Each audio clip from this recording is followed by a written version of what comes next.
இன்றைக்கி நம்ம வீட்டில் காலை டிஃபன் சென்னாவும் சோளாப்பூரியும். வாங்க எப்படி செய்யலாம் பார்க்கலாம். நம்மள நிறைய பேருக்கு சோளா பூரினா ரொம்ப பிடிக்கும். ஆனால் நம்ம அதை மோஸ்ட்லி ஹோட்டல்ஸில் தான் ட்ரை பண்ணி பார்த்துருக்கோம். இனிமேல் வீட்லேயே ஈஸியாக செய்யலாம். சென்னா மசாலா செய்கிறதுக்கு நாங்கள் ஒயிட் சென்னா எடுத்துருக்கோம். ஒயிட் சென்னாவை ஓவர் நைட் ஊற வைக்கணும். ஊற வச்ச சென்னாவை கொஞ்சோண்டு உப்பு போட்டுட்டு 4லேருந்து 5 விசில் விடணும். குக்கரில் ப்ரெஷர் ரிலீஸ் ஆன பிறகு சென்னா நல்லா வெந்திருக்கான்னு எடுத்து செக் பண்ணி பார்க்கணும். பாயில் பண்ண சென்னாவை உங்கள் வீட்டில் இருக்க கிட்ஸுக்கு ஸ்நாக்ஸாகவும் கொடுத்து அனுப்பலாம். இதில் 2 in 1ஆகவும் இருக்கும். பிரேக்ஃபாஸ்ட்டுக்கு சென்னா மசாலாவும் ஸ்நாக்ஸுக்கு சென்னாவும்.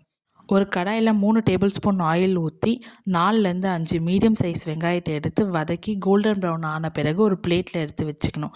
அதே கடாயில் 4 தக்காளியை நல்லா வதக்கி தக்காளி நல்லா வெந்த பிறகு அதையும் ஒரு பிளேட்டில் எடுத்து வச்சுக்கணும். இந்த வெங்காயத்தையும் தக்காளியும் தனித்தனியாக மிக்ஸி ஜாரில் நல்லா பியூரியாக அரைச்சி வச்சுக்கணும்.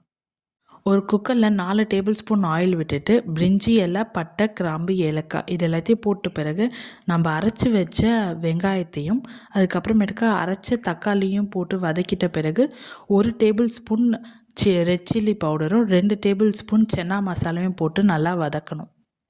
இந்த சென்னா மசாலாவுக்கு தேவையான அளவு உப்பு போட்டுட்டு நம்ம பாயில் பண்ணி வச்சுருக்க சென்னாவும் இந்த மசாலாவுக்கு தேவையான அளவு தண்ணியும் ஊற்றி நல்லா கொதிக்க விடணும். ஒரு ஃபஸ்ட்டு 5 மினிட்ஸ் நல்லா ஹை ஃப்ளேமில் விட்டுட்டு அப்புறம் ஒரு 15 to 20 மினிட்ஸ் லோ ஃப்ளேமில் வச்சு கொதிக்க விடணும். அப்போ தான் நல்லா அந்த பச்சை ஸ்மெல் இல்லாமல் இருக்கும். கடைசியாக இறக்க சொல்ல வெல்லம் மட்டும் போட்டு இறக்குனா டேஸ்ட்டு ரொம்ப சூப்பராக இருக்கும். இந்த சென்னா மசாலாவை நம்ம சோளா பூரிக்கு மட்டும் இல்லை, தோசைக்கு, சப்பாத்திக்கு, பூரிக்கெலாம் சைட் டிஷ்ஷாக வச்சுக்கலாம். டேஸ்ட்டு ரொம்ப சூப்பராக இருக்கும். இப்போ நம்ம சோளா பூரிக்கு மாவு பிசைஞ்சு வைக்க போகிறோம். ஒரு பாத்திரத்தில் மைதா மாவு, தேவையான அளவு உப்பு, ஒரு கைப்பிடி ரவை, நல்லா தண்ணி ஊற்றி நல்லா நம்ம பூரி மாவை எப்படி டைட்டாக பிசைவோமோ அந்தமாரி பிசைஞ்சு வச்சு கடைசியாக ஒரு டேபிள் ஸ்பூன் எண்ணெய் ஊற்றி ஒரு 15 நிமிஷம் நல்லா ஊற வைக்கணும். ஊற வச்சாதான் அந்த டேஸ்ட் ரொம்ப சூப்பராக இருக்கும். இப்போ நம்ம ஊற வச்ச மாவு எடுத்து பூரிக்கு தட்டுற மாதிரியே நல்லா தட்டணும். ஆனால் இதில் சைஸ் மட்டும் நல்லா பெருசாக இருக்கணும். அப்போ தான் நல்லா ஃப்ளஃபியாக கிடைக்கும். கடாயில் எண்ணெய் ஊற்றிட்டு நம்ம தேய்ச்சி வச்ச மாவை போடணும்.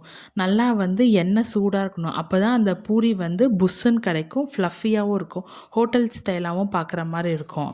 கூட சர்விங்க்கு தயிர் பச்சடி வச்சு ட்ரை பண்ணி பாருங்கள், நல்லா இருக்கும். சென்னாவும் சோளாப்பூரியும் நான் செஞ்ச மாதிரி வீட்டில் செஞ்சு பாருங்கள், குழந்தைங்களுக்கு ரொம்ப பிடிக்கும்.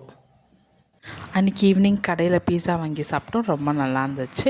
இந்த மாதிரி ஹோம் ஸ்டைல் ரெசிபிஸ் வேணால் மறக்காமல் தமிழசி விலாக்ஸை சப்ஸ்கிரைப் பண்ணிக்கோங்க. லைக் பண்ணுங்கள், கமெண்ட் பண்ணுங்கள், ஷேர் பண்ணுங்கள். Thank you, bye bye. See you in the next video soon.